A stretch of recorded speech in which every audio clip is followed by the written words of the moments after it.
Okay, so today what we're going to do is we're doing a high-level overview of the Netography tool and how it does detections. So the Netography tool itself, which you folks already know, is a platform that actually ingests flow logs.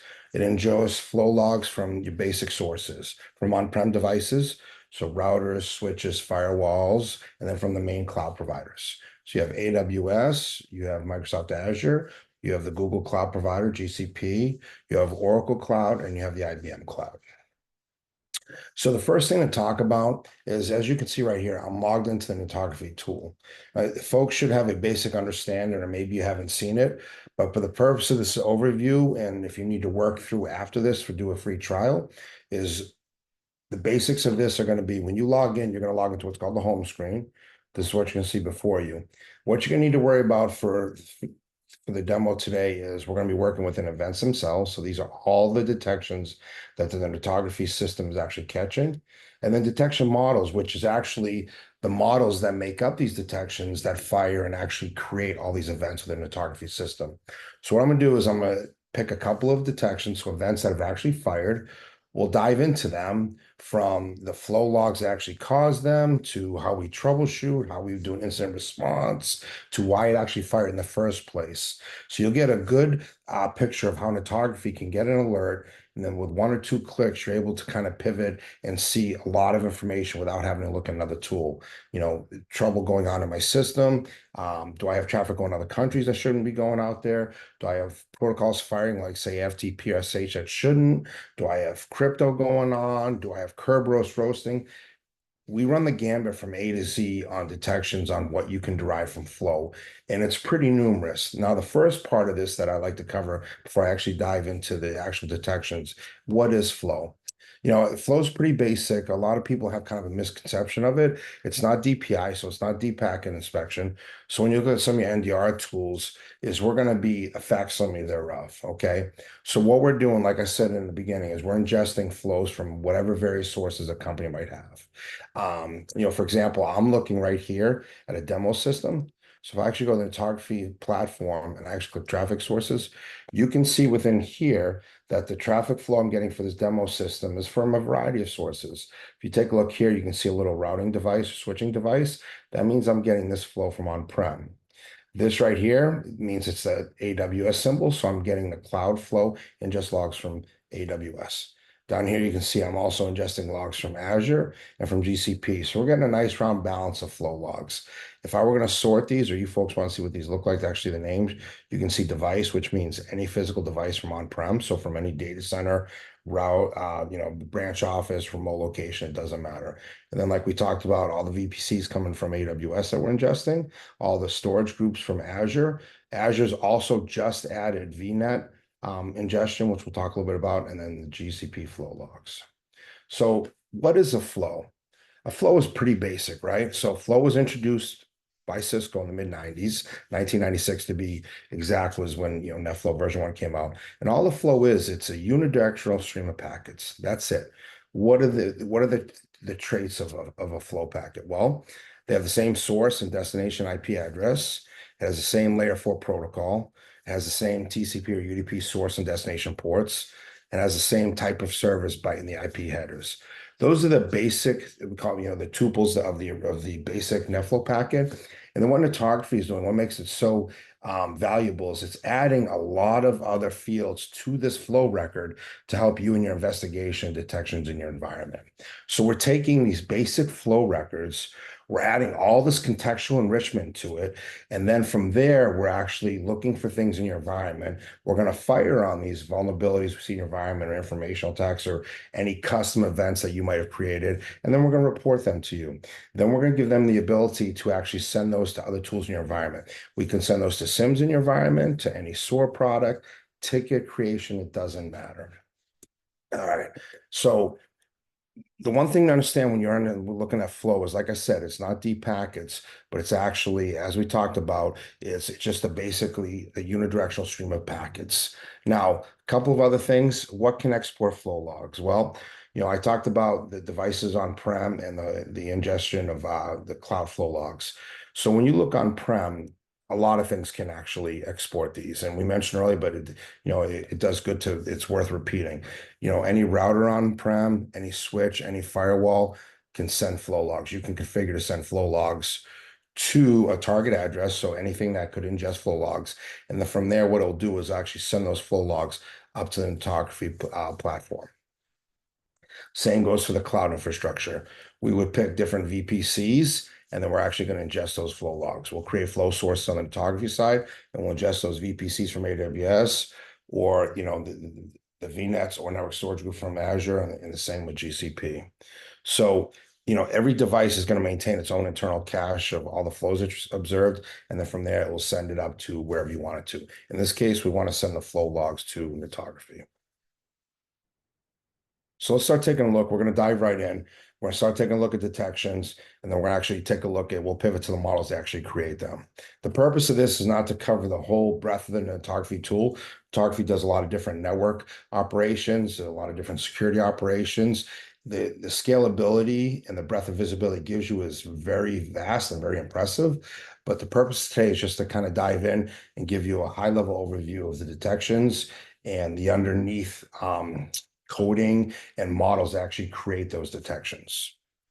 So I'm going to come over here. So if you take a look over here in Netography setup, very nice UI. We're looking at right now a basic dashboard. I logged in and I have, you can see your name. So whenever you log in, you'll see the company you're actually under. This is going to be a demo system I'm on. When you do log in, you'll be logged into a default home screen. Up here is going to be the time. By default, Netography is always looking at the last 4 hours. That's the default time unless you pick something custom. I'm looking at the last 1 week just to give us a lot more options for picking detections to kind of review today. But you have a custom range you can go to. And this historical look back is very important. If you need to look in the rear at different actions and events or maybe network issues that happen in your environment, you have the ability to pull up those flow logs from any period that has been adjusted in the Netography platform and then actually review those logs. So now we're looking at the last week of data. Over here is your submenu. What we're going to care about today is I'm going to cover a little bit of traffic monitor.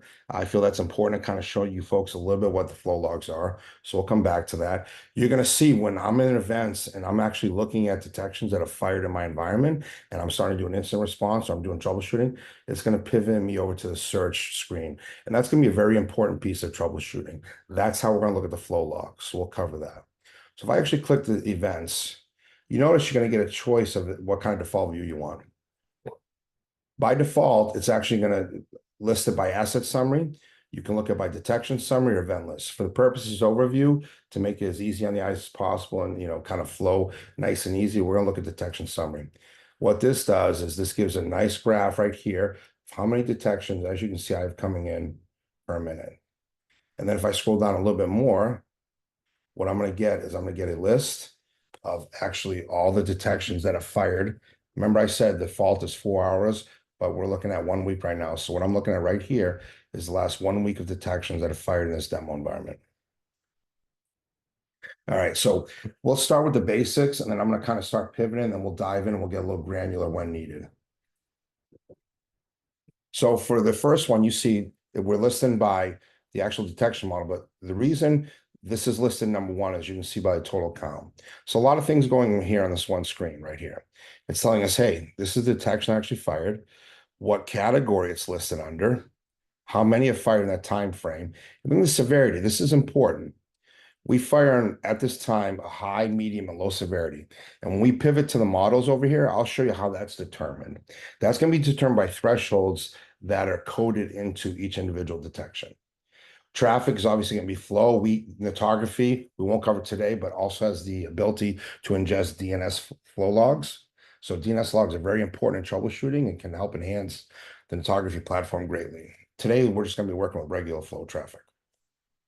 So first thing I see is, all right, so in the last week, by far, my most numerous detection is outbound telnet traffic. There's almost 5,000 of these. This, bears taking a look at it. And the reason I say is if I click this, now what it's going to do, it's going to list all of these. So again, how's it listing them? It's listing them it's going to list it by timestamp, okay? Not by severity. If I wanted to, I have the ability to come over here. A lot of things I can do in here. I could sort by severity and say, you know what? We only care about the high today. That's what we're sending out to our sim. Don't care about medium. We've determined that in our environment, once it hits high severity, that's when the analysts need to take a look at it. For today, though, we're going to keep, I want to look at all, right? Because I might just pivot back and forth, look at different ones. So within this screen, I've done one click. Now I'm looking at all these almost 5,000 events that have occurred. What is it? Without looking anywhere, without clicking anything, I can tell, hey, listen, this detection says outbound tunnel traffic. Pretty obvious what that is, but if you need a little further, it's actually telling us it's looking for any telnet traffic that's leaving your environment. What does that mean? That means any traffic that's leaving from your private internet addressing or any public addressing that we've classified as part of your local WAN and then going to the outside world, so any public address. And you tell when you take a look here, all the source IP is going to be private, so RFC 1918 addresses, and they're going to be firing to public addresses. I have a lot of options in here.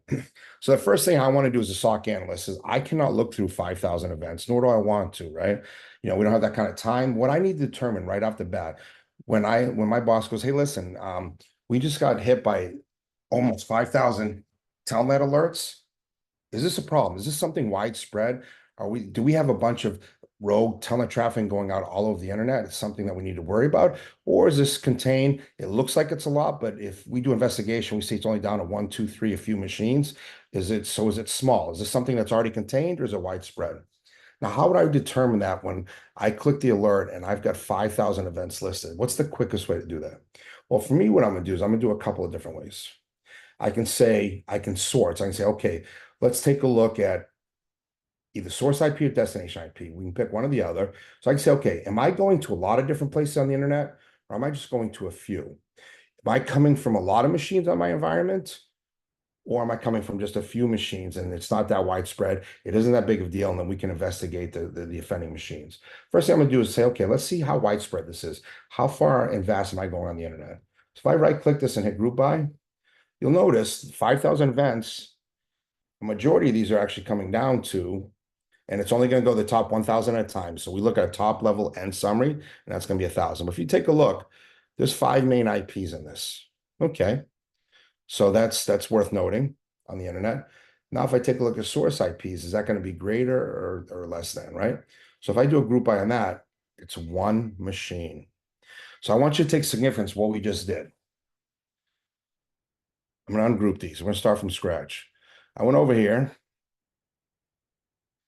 I said, let me pick the busiest alert. My boss said, hey, listen, it looks like we're getting, we have some telnet problems going on the internet. And what does telnet mean? That means clear, that traffic can pass in the clear, right? So unless it's going to something you've approved to on the internet or another branch office and maybe not over VPN, that's a problem. You don't want anything passing in the clear. So this right off the bat raised alarms, and that's why we've alerted on it. And maybe it's not a big deal. Maybe it's traffic you allow. If nothing else, we've alerted you to the fact. Not all detections have to be a crisis and you're getting attacked.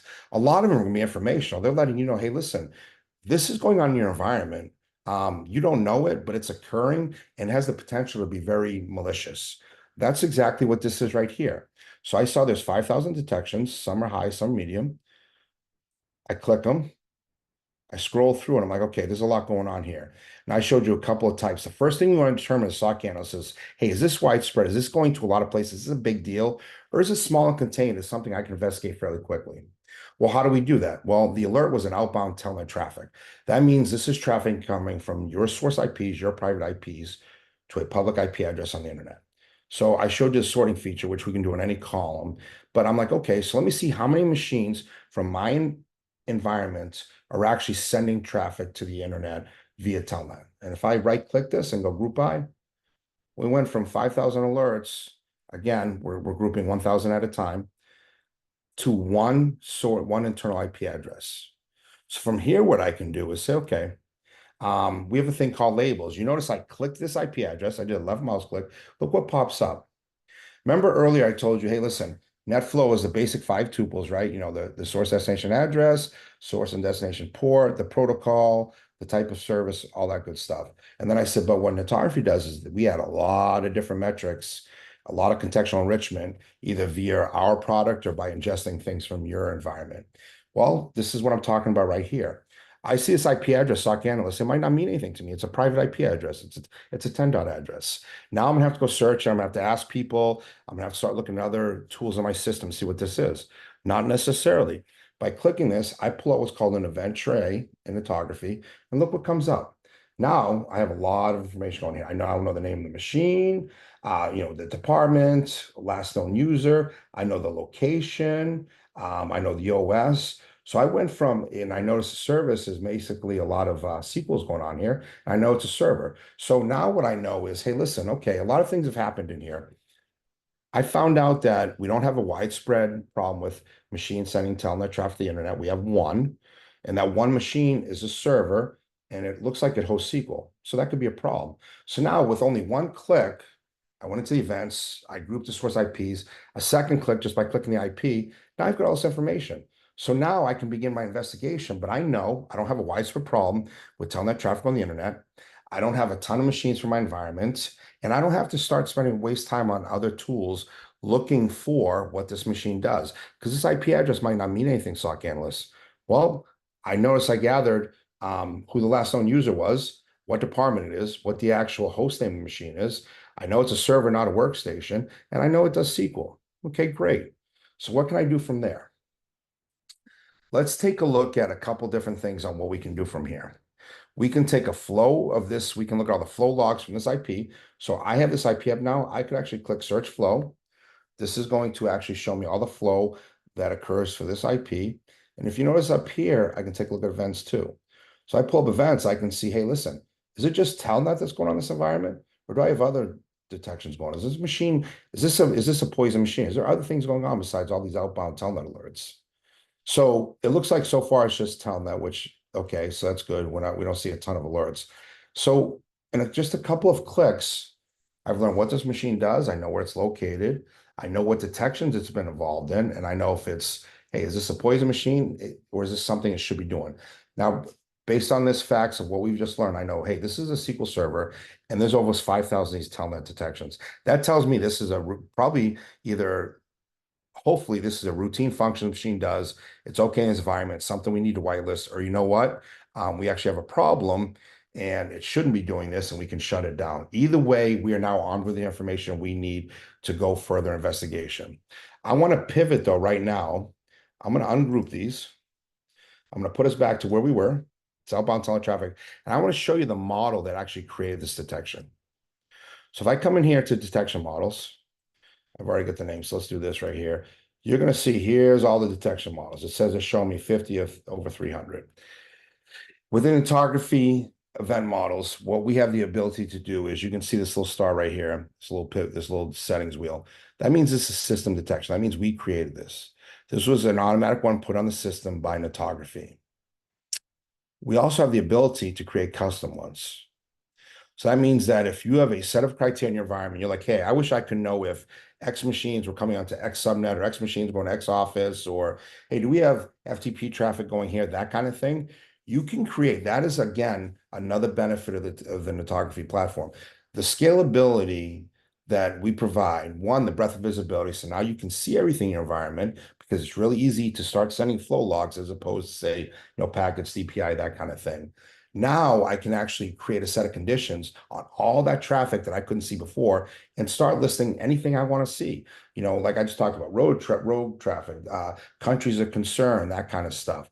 So when you come up with something that you want alerted, but you don't see it as a basic system model, you have the ability to actually come here, add a model, say create detection model, and create a custom event. Right now, we want to look at is, the one other thing I want to mention too is a lot of events. If you notice over here, enabled or disabled, what our detection engineering team does, they say, okay, they put out basic models like say, IP6 and IP4 tunnel. That's something that affect any organization, any enterprise. It doesn't matter what that organization does. So it's pretty much agnostic to whatever function a company does. We might want that opt-in. People go, I don't have IP6, they can disable it. We put out a detection like, say, bad protocol, right? We're saying, hey, listen, we think this can occur in any environment, regardless of the technology that company does. So we might call it opt-in, and then you have the ability to shut it down if you want. Then we come up with very specific detections, like, say, MySQL or Redis or something like that. And by default, we might disable it and then tell you, hey, listen, we just put out this detection. Here's what it does. We disable by default because not every organization has this protocol or this technology or whatever the case may be. And then, maybe a SCADA detection we put out, which is going to be, not useful to a lot of people. You have the ability to say, okay, you know what? I don't need that. I'm going to leave it disabled. Or you know what? Actually, that'll be good for this environment. Let me enable that. So I just want to mention that the detections come either opt in or opt out, and you have the ability to reverse that. So the detection we're looking at right here is telnet, right? So it's outbound telnet. If I do this and look, it pops right up. I start typing the name. Okay. We know that it's opt-in, right? So it's already, obviously it's enabled because we see it. It's on the categories of security. And then here's the actual name of it. And then here's the source of traffic. Now, if I want to take a look at this detection, what I can do is actually click the three dots here and say edit. Now notice a couple of other things in here. The raw record would be either you could look in a table or JSON format of that actual detection. Create a new means create a copy of it. And what I recommend for a lot of customers is, hey, listen, if you want to start manipulating this detection, no problem. But what I would do is I would disable it. I would create as new, and that way I can do whatever I want to the original detection. If I go too far, I mess it up, or I'm not sure how to get back to the original status, I could just delete it and then re-enable the original one. But that's a philosophical choice on your end. So if I want to look at this detection, I click edit. Now, there's a lot going on in here, and we'll kind of just go through it from top to bottom. We saw 5,000 detections in our environment on outbound telnet traffic. Here's what created it. Here's the alert. You notice there's a highlight over here. This is actually going to bring up a help page. So if you don't know right off the bat what it does, or maybe the deep underlying reasons that it would actually fire, we're going to tell you what it is right here. So here's the detection model, outbound telnet traffic, and here's going to give an explanation on it. Then we're actually going to tell you what to look for. So a nice little explanation on what this is, and then what you could take to look for some troubleshooting. And again, I had already discussed this, but you're looking for clear text telnet traffic leaving your network, which can be very dangerous, right? If it's allowed, no problem. We alerted you to the potential vulnerability, and you said, "Yep, this is allowed, no problem." I'll wait this, or you know what, this shouldn't be happening. Thank you, and let's fix that. Okay. So category flow, we've already talked about this. You can see here it's enabled, and all this means enable policies and integrations. You might say, hey, listen, any high severity in my environment, I want to go to my Splunk system, say, or whatever SIM you might use, or XOR, whatever the case may be. Well, if this is enabled, that means if you set up a policy to send over high detections, and this is enabled, that means all your telnet high severity detections will go over there. Okay. Now here's NQL. NQL is Netography query language. That is our query language. I like to call it a visual query language because it's pretty self-explanatory. And if you don't know what you're looking for, you can actually, start typing a word, it'll pop up. You can click a list. I'll show you more in the search button here in a few minutes when we pivot, but it's a very easy language to grasp, and it's very self-explanatory. And I'll explain it here right now. So we know that this detection we're looking for outbound telnet traffic. So that means from private IP in my environment to a public internet address. And look what this is telling you. Source internal IP address is true. That means, yes, it's private, right? Destination internal equals false. That means it's public. So exactly like we said, we're going from private to public. Now, source port, we're saying, hey, listen, so the source port leaving isn't one of the defined ones. It's above 1024. And then the destination port equals port 23. That's the telnet port. And protocol is going to be TCP. That's what telnet runs on. So very basic detection, very basic query. This is how easy in Netography to look for vulnerabilities. The source address, destination address, source port, destination port, protocol, let's fire. Now, when I talked about how do you determine something's high severity, medium severity, low severity, this is it right here. This is called thresholds. So what we're saying here is we've determined from a couple of things, from industry standards that our engineers review and study, and also from a lot of the lab work they do when they're running detections and they're firing them and they're creating a lot of traffic to try to see where the stuff breaks, where it fires, where it's dangerous. They came up, they're saying, if you took a look here, we're counting this in bits, right? So this is 100,000 bits. So we're saying if we see 100,000 bits of telnet traffic going to the internet, we consider that more than a normal, exchange or a normal connection, and we're going to give it high severity. And then 10,000 bits, we're saying that's going to be a medium severity. And then for low severity on this, we're actually going to go by flow, anything above 0. and also 1,000 bits. So very basic. We're kind of working up our chain from 1,000, 10,000 to 100,000. And that's the level. And then we're increasing the level of severity every time. So low, I mean, you might say in your environment, okay, when I see as much tone-like traffic from my environment, I've learned these numbers are they're irrelevant or something doesn't matter to me. I don't need to track them. No problem. So you might say, I only care about the high. Or you could actually change these. That's what I'm talking about when I said, disable the original, make a new detection, and start manipulating it. If you want to change the values, you can do that. We also have something being released with a product called auto thresholding that will actually set these dynamically once it learns your environment. It's a topic for another day, but know that is coming. It's something very exciting. It means instead of setting these static values, Netography will learn your product over the course of a day or a week or a month, whatever you select. Then it'll say, you know what? For high severity telnet detections in your environment, 1 million bits. So 1 meg is what we see as should be tracked as high severity, and that's what it would mark it. Now, roll up period and update interval, very self-explanatory. Roll up means, hey, listen, the amount of time this has to occur for me to report it. So in this case, it's 300 seconds, so 5 minutes. So once we see this condition active for 5 minutes, we say, you know what, we need to report that, and now it becomes a detection. And then we update it after that. How often are we going to update it? Every 5 minutes. A lot of people, when they manipulate this to as high as possible or put 0 for disabled, they're like, you know what? Tell me about it once. I don't want to hear about every 5 minutes, maybe every 15 minutes, every hour. The max is 1 hour, as you can see, for roll up, and then for actually update, it's 6 hours. So if you're like, that's still too often, now most people will put the max 6 hours.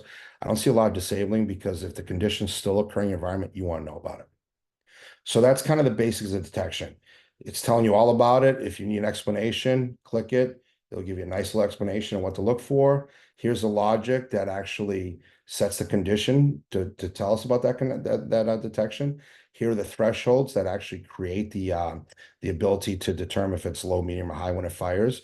Roll up and update. And then here's a threat score and confidence score, which are created by the internal engineers. So I'm going to cancel this. I'm gonna go back to events, and now we're gonna do a little troubleshooting on this, and then we'll take a look at a couple of other detections before we wrap up. So I went into this detection, you folks remember that. Now, and when I grouped it, I could tell, hey, listen, this isn't really a problem. I'm looking at one IP. Okay, great. So what I'm gonna do is I'm gonna ungroup these. We're gonna take one of these, a high, and we're gonna do a little troubleshooting. We're gonna see what comes of it and what we can do with this. So if I click this right here, this is going to bring me to this individual detection itself. Maybe that's all I care about. Maybe I only got one. In this case, we know we got 5,000. So what I would do as the analyst, I know that's machine. We know we're going to investigate that internal IP address, but I also want to investigate a few flows and see exactly what's going on. What a high severity alert looks at. Now that I know it's from one IP address, I don't need to look at every high one. I don't need to look at 5,000 events. So when I take a look, it gives me some basic information, right? Severity, things we can already see, things we can see right here. Now, if I want to see full details of this, I actually click full details. And look what it does. It gives me a nice dashboard of that detection. All the information you've already seen, plus some other stuff, the record, flows, which we're going to take a look at here in a second. But it tells me what kind of alert type it was, start and finish, type of traffic. It puts everything in a nice graph format. It tells you what the threshold is and what fired your environment. It's telling you what the actual detection model is. This is exactly what we looked at. So the category, this is the logic, we looked at that.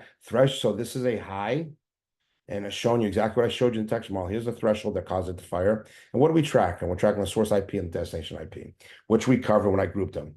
Over here, we haven't gone over this, but I explained in the beginning, Netography has the ability to actually send any detection you want of any severity level to any tool in your environment. Whether it's via a canned integration we have with that tool, like say a Splunk, or maybe by webhook or API. We have the ability for you to send over any detection you want to whatever incoming system. So if you SOC analysts begin their investigations at the SIM, say, let's say you have all the tools in your environment sending things to your SIM, that's where you begin your investigation, then we can send that over there. And you can see we're sending right here. Panther is actually that's another SIM that's become pretty popular. So we're saying, you know what, we integrate with Panther. So that means if you were using Panther, we have a built-in integration. So think like we built a highway. And then the car that drives over the highway is going to be this response policy that says exactly what you want to send over. Some people make two policies. They'll send one that says high and one says medium. And the analysts, certain people look at this, Certain other analysts will look at just medium. Whatever you want in your environment, we can pretty much customize to how you want to see these and how you want to receive them. Now, if I go to the very bottom, you see, okay, here are the source IPs and here are the destination. Now, remember that source IP was a 10 dot, but you see a name in here. If I click that, you're going to see the same thing we saw before. And the reason it gave you the name is because we have that information in here. We actually added the contextual enrichment to all these flow records, and we're able to give you a lot of information like we determined earlier on this IP address. And it's this right here that's a key differentiator, because now I'm still working with photography. I'm explaining things, so we're going through a lot of detail. In normal investigation, you would have looked at the outbound telnet, you would have grouped source IP, saw that IP, clicked it, saw this information, known you didn't have widespread attack, you had one address to worry about, and then from there, your job as an analyst to figure out, okay, is this okay or is it not okay? Is it malicious or is it expected? If it's malicious, I need to block this firewall, I need to talk to somebody else, whatever the case, whatever your policy is, your procedure, or if it's expected and it's okay, then I'm going to whitelist it. Then I'll go back to the model that I was just in, and I'll put a discard in for that IP address. So source IP address, destination. If I click destination, what happens? Well, we're not going to have any contextual enrichment because it's not one of your IP addresses. But if I hit intelligence, let's take a look. So this isn't giving us a lot of information on telling me why this is bad. So I'm not seeing any reverse things. I'm not seeing lists, but what I am seeing is one thing. And this is important. Threat intel. So threat intel list, right? IP reputation, super underscore netify underscore hosting. This is one of ours. And this is an important piece too of what we do. So Netography itself has their own intel lists, and they're deriving those from all the open source lists on the internet. We're curating them ourselves and then adding or removing as they see fit. They'll filter out addresses that they find that they know are good and they shouldn't be on there, or they'll add ones that are missing that we've learned through, either us engineers or in their investigations, they're testing, they're continuously curating these daily. One of the engineers is always working on these on different detections. So these lists are constantly updated and they're constantly curated and they're constantly looked at. But of course, the internet is a very wide entity with a lot of IP addresses. So a lot of times when I'm helping customers custom themselves, my peers helping customers, if we find addresses that we determine, hey, listen, this looks like a good address, I'll submit it. And then the detection engineering team will either filter it out and say, okay, thank you. Or they'll be like, you know what? Even though it looks good to you, here's why it showed up. Like, for example, I just had a customer that had 3 IP addresses they talked to regularly. I'm like, hey, this is good. This is a hosting site. Well, they were right. Those 3 addresses were part of their hosting site. However, those addresses were also advertising as phishing addresses. That's why they were showing up on these lists. So we didn't filter them out, but we just gave that knowledge to our customer to do with it as they may. All right. So I'm in here. What do I want to do from here? I can either investigate flows of source of destination IP, or let's take a look at the flow for this actual detection. Watch what happens here. I was in events. I clicked a specific event. I'm going to click flows. This is saying, show me the flows for this actual detection that caused the issue. And here they are. So these are flows we observed. You can see the bits right here. These are flows that we observed that actually caused this detection to trigger, from the internal IP address to the destination, all that good stuff. There's port 23. So when I take a look at this, just tell me anything, earth shattering. No, packet rate. A lot of times I'll look at how many packets, how many bits, different things like that. I know the criteria for this detection. We already saw it. So what I can do from here is a couple of things. I can say, you know what? Hey, this is great. This source IP address and was talking this destination, they're doing telnet traffic. So now all I need to know is in my environment, whether I make this determination, I go higher the chain or I submit it to, to the architect or whatever the case may be. Is this okay? So now I've only done 2 clicks. I went from the detection to the full details to the actual flow records for that detection. So 3 clicks, and here I am. I have all my answers. I know it's one machine. I group by source IP, and I know where the traffic is. So now I have enough information to say, is this okay in my environment? Is it not? Are we allowed to talk to this or not? Maybe I do a little bit more investigation on this address if it's something not known. But now I have enough information to say yes or no. But let's do a little bit further. What else can I do in Netography? Well, if I actually take this address right here, this is the internal one. I say, you know what? I want to see what else this address is doing. This seems to be a problem. Now, if you remember, we looked at events and we didn't see anything else, but let's take a look at what else we see this doing. Now, you notice I click this IP and I click flow down here. Now what came up? I went from the actual records, the actual created that detection, to everything else it was doing. Okay. Now you see right here, we restrict to 1,000. I always tell people on this is make this, because you look, I'm looking from today, 4 hours back. Remember I talked about how we do a 4 hour track by. So what you can determine by this is that this is a busy IP address. This is doing a lot of stuff in my environment. I want to see if it's doing anything else besides Telnet. If I take a look, okay, I see a lot of different ports. I see some I recognize. I see Telnet. So we can do a couple things here. Who else is it talking to? Is it talking to a lot of the things? Let's do a couple sorting and see what that tells us. Who's this talking to? Is this talking to a lot of addresses? Oh, yeah. It's talking to a lot. Private, public. Okay.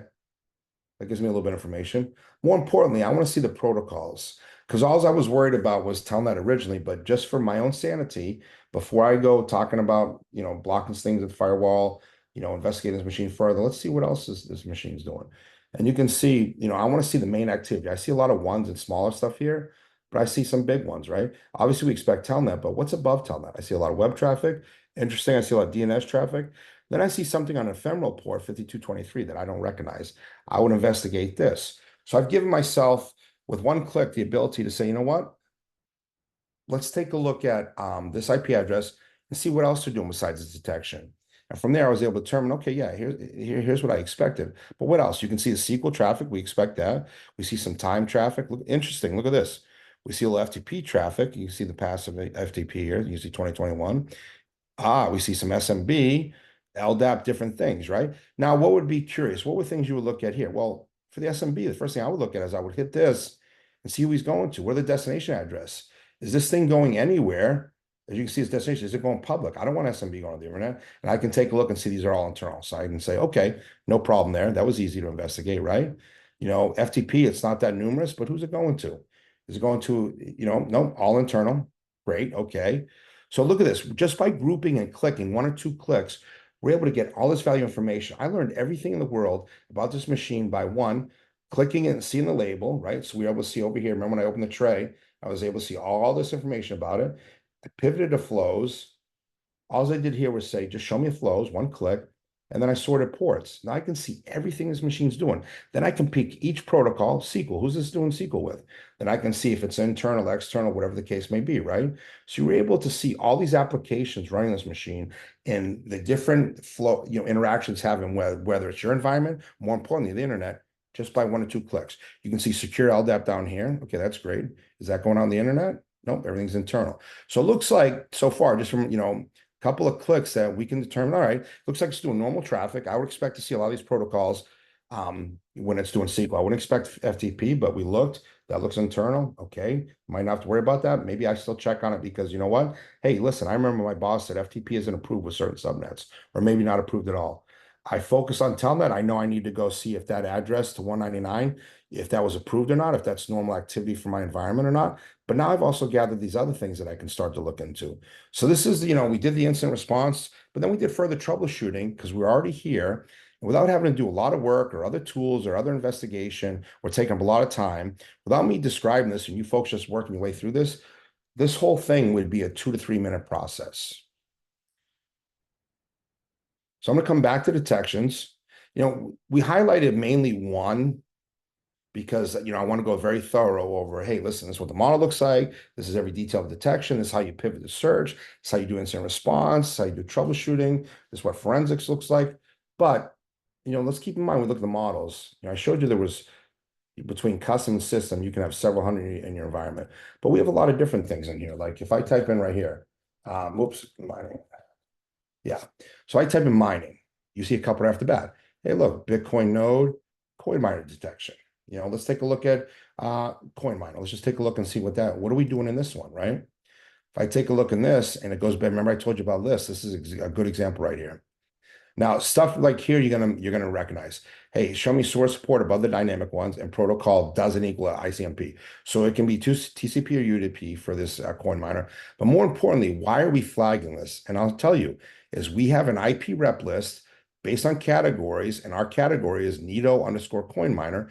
And with that list, our folks have determined, like I explained, they've curated these between curating open source lists, their own extensive work on the lab systems, they've determined, hey, listen, here's a list of coin miner IPs that we say if you are talking to, this is an issue, and you could have coin miner things going on, and someone needs to investigate it.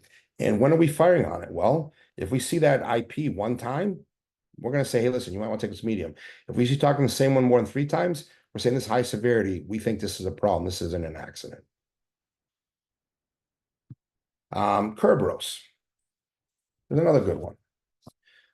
Look at all the things we have in Kerberos. Some you would enable, some you would disable, but we're looking at brute force for attacks. You can see internal. You can see user enumeration. So we can see if we see a bunch of these log on failures, like what this unearths a lot of times, this helps on environment. One, if you have brute force attack, it's going to expose that, and that's the most important one. But more importantly, you can by determine with these detections, hey, listen, do I have a machine account that's been off the domain so long, the computer's password expired, and now I'm seeing these thousands of alerts fire against one IP. Is it a brute force? Probably not. Probably either somebody just brought the machine's been off the domain so long the password expired. Or what about if on a machine somebody has a service account tied to either a user account or a service account that the password expired. Somebody changed the password. Now that service account's trying to log on the machine and it's failing every time. It masquerades and looks like a brute force attack, but it's really not. So again, remember I talked about not everything has to be malicious. If we expose that, that's important. One, you see a lot of activity that shouldn't be occurring with the Kerberos protocol. It might be a brute force attack. If you determine it's not, we've at least given you information to realize, hey, listen, there's something wrong with this machine, whether it's a service account, whether it's a computer account, there's something that somebody needs to take a look at and fix. So again, that stuff isn't malicious, but it's noisy and it can cause slowness and issues in your environment. Because now your directory servers are working harder than they should. They're making hundreds of thousands of transactions with a couple IPs that is going to take up bandwidth that should be left open for regular traffic.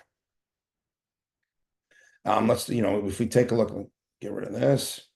As you take a look, any desk, we have a lot of different, we have VPN alerts that expose any outside VPN maybe you shouldn't be using.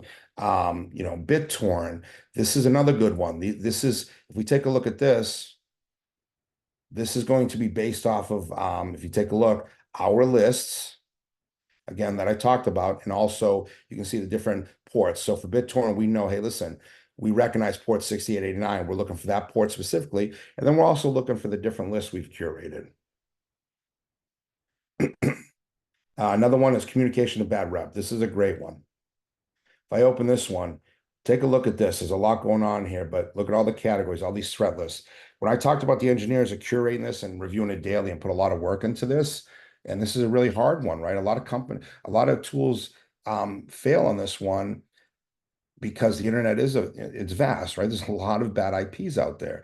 So these folks have taken these lists plus the daily curation, the lab work, and they're trying to keep us up to date. And like I said, if we find false positives, I put them in there for review. And if they're legit, they'll filter them out and now they're gone. So you want to alert on them. Or we might be able to give you some information like the example I gave you earlier about my customer that said, hey, these are legit. And we're like, well, they are hosting sites, but these IPs are also showing up as phishing sites. And if you need to know what this is, it's perfect. We're telling you right here what this is. So this is perfect. This is one we developed, right? Communication of bad reputation, network and Netography detection model designed to detect successful outbound connections to a known bad IP. And it's that simple. And this is where all these lists come into. It seems like very simple, but this is a list that's been created over time and has to be updated continuously. So our folks do a really good job on this one. And this is a very useful detection. And then again, what to look for. So we're going to kind of help you do a little troubleshooting here is if if you're kind of new, you don't know what every detection means, we give you an explanation, you see them in your environment, and now we'll give you a little help on what to look for. So when you're actually looking at the flows, like I went through on the telnet, and remember how I expand my list past telnet and started looking at other protocols, what else is this machine doing in my environment? That's very important. Let's take a look. DNS different if we have a lot of good DNS detections if we're ingesting in DNS logs. And that's something you folks might want to think about as you get in and start using Netography and bring in your environment. You ingest DNS logs. Now we can see more about the query. We see the request and response. Now it's going to help us a lot more. HTTP beacon, which is a very hard detection to get right. Our folks come up with a couple of these that have been very useful in our environments. External access SMB, very dangerous. We don't want these files on the internet. We're going to help you expose these. File sharing, I'm going to hit just a couple of random ones. Nmap fingerprint, we expose an attack at a customer by just this detection alone. Again, I talked about ones that might be useful, might not. Here's a good example. If you don't have SQL and MySQL, you won't care about these and they'll be turned off. But if you have SQL and MySQL, these are going to be very useful in your environment. Outbound database exfiltration. Do I have database traffic? We literally just saw that outbound telnet. It was telnet traffic, but when I looked on there was SQL traffic leaving, but it wasn't going to public. If it had, this would have fired. We would have seen this also.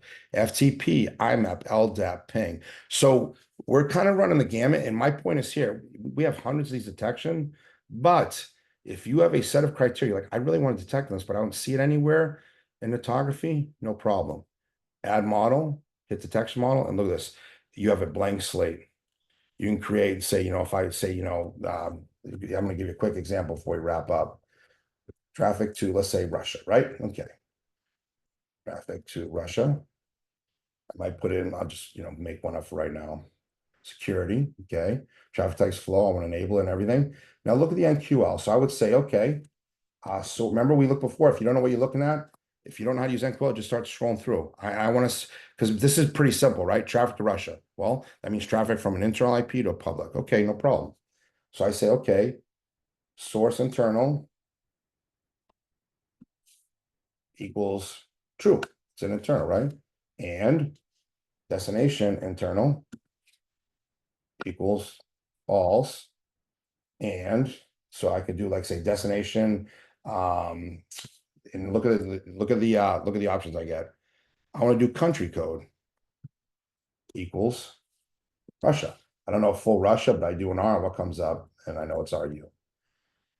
Now, when you're within these codes, different things you can do, if I was doing this, just kind of for me for organizing, from thinking of different languages and, organizing code just a little bit, even though this is just one line, I might do something like that, right? What am I doing here? Very simple one. I said, hey, show me any private address, going to a public address, and if that public address has me the country code RU. So all I'm looking for is traffic going to Russia. Because maybe I allow it, maybe it's not necessarily I'm looking as malicious, but I want to know. You're an analyst, your boss gave you a project, or you're just curious, or maybe you want to look at many countries, you can do that too. But I want to know, hey, listen, do I have any traffic on Russia? Then from there, you can do exactly what I did. You can look and search and start looking at those flows and see if it's malicious or not, or if it should be happening. I want to track by fields. I want source IP, right? And destination IP. Thresholds, I only care about one, right? So I might say high severity, and I might say, let's just say count. And I might say, I don't know, we could figure out bits. What's a good word for this one? Yeah, we can do bits more than, and I would do, to be honest with you, say maybe greater than 0. So basically, I see any traffic going to Russia, notify about me. And maybe for your internal environment, you put, Joe as a SOC analyst wants to learn this for himself. So he puts it as low. And then he says up here is when I come through here, okay, low traffic. Maybe I leave the defaults. Maybe I just get notified about it and then I don't update it because this is more for his information. Because the new analyst might say, this is for me just to know. So I'm getting notified, but it's low. And maybe I say, you know what? Don't send this. So I have an analyst who's curious. So he makes up detection. So before he alerts the whole world with high severity and sends it to my SIM or SOAR, whatever the case is, he's just going to be able to alert on conditions. It's a low severity, and this is his informational. Now, if this turns into a problem or he starts customizing his detection, he come in here and say, you know what, this needs to be in our SIM. We need to investigate this. He changes that. He changes this. I'd hit create, and now I have a new custom detection. So it's that easy to create detections. All right, so what we've covered here is, we log in, just a basic Netography portal, what it looks like. We took the traffic, we can ingest either flow traffic from on-prem or one of the cloud sources. We also do Oracle and IBM Cloud. We don't have those in demo system, but we do. We took that events. I can look at them 3 different ways. Detection summary, though, is going to give me a nice graphical interface of how many come in per section. Because how's this good? Well, If I see this number is very consistent, if this goes up high or low, something changed in my environment. I need to take a look. I see this high number like this. First thing I'm asking myself, hey, do I have a widespread attack, a problem going on here? Or is this something small? It just looks big. And we determined, we went in here, and what all we did was, okay, outbound telnet means traffic leaving my environment. Let me group source IPs. I grouped, so one click, I learned, hey, this is one IP. Then I clicked it again. I learned everything about that IP. Then I click flow. I can see what's going on it. I can, if I search any events, see different events it has, whatever the case may be. The idea here with that, with Netography is that you can pivot with one or two clicks and kind of get all the information you need to make your next step, right? Like, hey, do I need to block the firewall? Do I need to talk to somebody, say, is this allowed or not? Here's all the information. Here's the flow that's occurring and causing this detection. Is this okay in our environment? How did I do that? Remember, I picked a high one.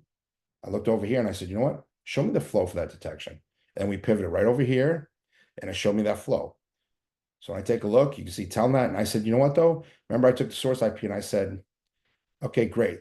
These are the flows that showed me the telnet. I need to know if that's okay going this IP. It's one IP. Okay, great. Is that okay for my environment? I need to learn more about that IP. We flagged it because it's on one of our lists. You can do a little bit more research, or maybe this is a vendor you talk to. We wouldn't know that, right? If it is, you whitelist it. If it's not, then somebody needs to block that or talk to somebody who controls that. Maybe you say, you know what? Source IP right here. What else is this machine doing? I see it doing clear text telnet traffic. Let me see if it's doing anything else dangerous. Again, I would click flow again, and look what pops up. It pops up. Look, it's already grouped because I already had a grouping. I'm gonna ungroup it so you can see what a flow would look like. We did this earlier, but just kind of a repetition thing. Here's the flow. I group by destination flow. Now I can see every application this machine is doing, right?